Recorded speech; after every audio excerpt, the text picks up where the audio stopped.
ಎಲ್ರಿಗೂ ನಮಸ್ಕಾರ. Welcome back to my YouTube channel. ಇವತ್ತಿನ ವಿಡಿಯೋದಲ್ಲಿ ರುಚಿಯಾಗಿರುವಂಥ ಗೆಣಸಿನ ಉಪ್ಪುಕರಿನ ಯಾವ ಥರ ಮಾಡೋದಂತ ತೋರಿಸ್ತಾ ಇದ್ದೀನಿ. ಇದನ್ನು ಬೆಳಗಿನ ಹೊತ್ತು ಬ್ರೇಕ್ಫಾಸ್ಟ್ಗೂ ಕೂಡ ತಿನ್ಬೋದು ಅಥವಾ ಊಟದ ಜೊತೆಗೆ ಸೈಡ್ ಡಿಶ್ ಆಗಿ ಪಲ್ಯ ಥರನೂ ತಿನ್ಬೋದು. ರುಚಿ ಅಂತೂ ತುಂಬಾ ಚೆನ್ನಾಗಿರುತ್ತೆ. ಸೊ ರೆಸಿಪಿ ಶುರು ಮಾಡೋದಕ್ಕಿಂತಲೂ ಮುಂಚೆ ನೀವು ನನ್ನ ಚಾನಲ್ಗೆ ಇನ್ನೂ ಸಬ್ಸ್ಕ್ರೈಬ್ ಮಾಡಿಲ್ಲ ಅಂದರೆ ಇವಾಗಲೇ ಸಬ್ಸ್ಕ್ರೈಬ್ ಮಾಡ್ಕೊಳ್ಳಿ.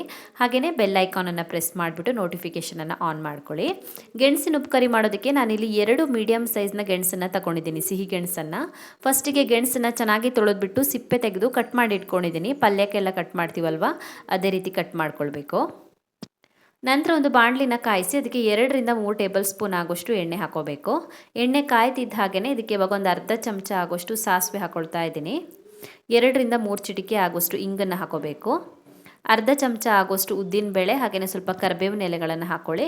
2-3 ಒಣಮೆಣಸಿನ್ಕಾಯಿನ ಕಟ್ ಮಾಡಿ ಹಾಕ್ಕೊಳ್ಳಿ. ಇದನ್ನ ಇವಾಗ ಸ್ವಲ್ಪ ಹೊತ್ತು ಫ್ರೈ ಮಾಡ್ಕೊಳ್ಳೋಣ. ಲೈಟಾಗಿ ಕಲರ್ ಚೇಂಜ್ ಆಗುತ್ತೆ, ಅಲ್ಲಿವರೆಗೂ ಫ್ರೈ ಮಾಡ್ಕೊಳ್ಳೋಣ.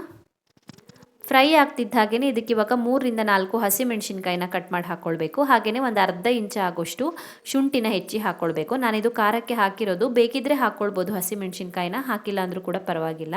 ಹಸಿಮೆಣಸಿನ್ಕಾಯಿ ಮತ್ತು ಶುಂಠಿನ ಸ್ವಲ್ಪ ಹೊತ್ತು ಫ್ರೈ ಮಾಡ್ಕೊಂಡ್ಬಿಟ್ಟು ಇದಕ್ಕೆ ಇವಾಗ ನಾವು ಆಲ್ರೆಡಿ ಕಟ್ ಮಾಡಿ ಇಟ್ಕೊಂಡಿರುವಂಥ ಗೆಣಸನ್ನು ಹಾಕ್ಕೊಳ್ಬೇಕು.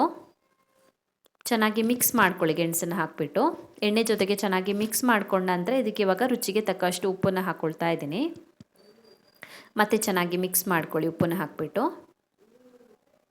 ಸ್ವಲ್ಪ ಹೊತ್ತು ಫ್ರೈ ಮಾಡ್ಕೊಂಡ ನಂತರ ಇದಕ್ಕೆ ಇವಾಗ ನೀರನ್ನು ಹಾಕ್ಕೊಳ್ತಾ ಇದ್ದೀನಿ ಬೇಯೋದಕ್ಕೆ. 1 ಲೋಟ ಆಗೋಷ್ಟು ನೀರು ಹಾಕ್ಕೊಳ್ತಾ ಇದ್ದೀನಿ. ಇವಾಗ 1 ಲೋಟ ನೀರು ಹಾಕಿದ್ರೆ ಗೆಣಸು ಪೂರ್ತಿಯಾಗಿ ಬೇಯೋ ಅಷ್ಟರಲ್ಲಿ ನೀರೆಲ್ಲ ಇಂಗಿಬಿಟ್ಟು ಹದ ಕರೆಕ್ಟಾಗಿ ಬರುತ್ತೆ. 1 ಲೋಟ ನೀರು ಹಾಕ್ಕೊಂಡ್ಬಿಟ್ಟು ಚೆನ್ನಾಗಿ ಮಿಕ್ಸ್ ಮಾಡಿ ಮುಚ್ಚಳ ಮುಚ್ಚಿ ಗೆಣಸು ಬೆಂದ್ಬಿಟ್ಟು ಮೆತ್ತಗಾಗುತ್ತೆ, ಅಲ್ಲಿವರೆಗೂ ಬೇಯಿಸ್ಕೊಳ್ಬೇಕು. ಸೊ ಗೆಣಸೆಲ್ಲ ಚೆನ್ನಾಗಿ ಬೆಂದ್ಬಿಟ್ಟು ಮೆತ್ತಗಾಗಿದೆ. ಒಂದ್ಸಲ ಚೆನ್ನಾಗಿ ಮಿಕ್ಸ್ ಮಾಡ್ಕೊಳ್ಳಿ. ಇವಾಗ ಇದಕ್ಕೆ ಫ್ರೆಶ್ ಆಗಿ ತುರಿದಿರುವಂಥ ತೆಂಗಿನಕಾಯಿ ಹಾಕ್ಕೊಳ್ತಾ ಇದ್ದೀನಿ. ಅರ್ಧ ತೆಂಗಿನಕಾಯಿ ಯೂಸ್ ಮಾಡಿದ್ದೀನಿ, ಇದಕ್ಕೆ ಅರ್ಧ ಮೀಡಿಯಮ್ ಸೈಜ್ನ ತೆಂಗಿನಕಾಯಿ ಯೂಸ್ ಮಾಡಿದ್ದೀನಿ. ತೆಂಗಿನಕಾಯಿ ತುರಿ ಹಾಕ್ಬಿಟ್ಟು ಚೆನ್ನಾಗಿ ಮಿಕ್ಸ್ ಮಾಡಿ ಒಂದು 2 ನಿಮಿಷದವರೆಗೂ ಮುಚ್ಚಳ ಮುಚ್ಚಿ ಕುಕ್ ಮಾಡ್ಕೊಳ್ಬೇಕು ಮೀಡಿಯಮ್ ಫ್ಲೇಮಲ್ಲಿ. ಸೊ ಒಂದು 2 ನಿಮಿಷದವರೆಗೂ ಬೇಯಿಸ್ಕೊಂಡಿದ್ದೀನಿ. ತೆಂಗಿನಕಾಯಿ ತುರಿನ ಹಾಕಿಬಿಟ್ಟು ರೆಡಿ ಆಗಿದೆ ಇದು. ಒಂದ್ಸಲ ಚೆನ್ನಾಗಿ ಮಿಕ್ಸ್ ಮಾಡ್ಕೊಳ್ಳಿ. ಬೇಕಿದ್ರೆ ಕೊತ್ತಂಬರಿ ಸೊಪ್ಪು ಕೂಡ ಹಾಕ್ಬೋದು, ನಾನಿಲ್ಲಿ ಹಾಕ್ಕೊಳ್ತಾ ಇಲ್ಲ. ಸೊ ರುಚಿಯಾಗಿರುವಂಥ ಸಿಹಿಗೆಣಸಿನ ಉಪ್ಪುಕರಿ ರೆಡಿಯಾಗಿದೆ. ರುಚಿ ಅಂತೂ ತುಂಬಾ ಚೆನ್ನಾಗಿರುತ್ತೆ. ಬ್ರೇಕ್ಫಾಸ್ಟ್ಗೂ ಚೆನ್ನಾಗಿರುತ್ತೆ ಅಥವಾ ಪಲ್ಯ ಥರ ಊಟ ಜೊತೆ ತಿನ್ನೋದಕ್ಕೂ ಕೂಡ ಚೆನ್ನಾಗಿರುತ್ತೆ. ರೆಸಿಪಿ ಅಂತೂ ತುಂಬಾ ಸಿಂಪಲ್ ಆಗಿದೆ, ನೀವು ಕೂಡ ಒಂದ್ಸಲ ಟ್ರೈ ಮಾಡಿ. ನಿಮಗೆ ಈ ವಿಡಿಯೋ ಇಷ್ಟ ಆಗಿದ್ದರೆ ವಿಡಿಯೋಗೊಂದು ಲೈಕ್ ಕೊಡಿ, ಕಮೆಂಟಲ್ಲಿ ತಿಳಿಸಿ ಹೇಗಿದೆ ಅಂತ.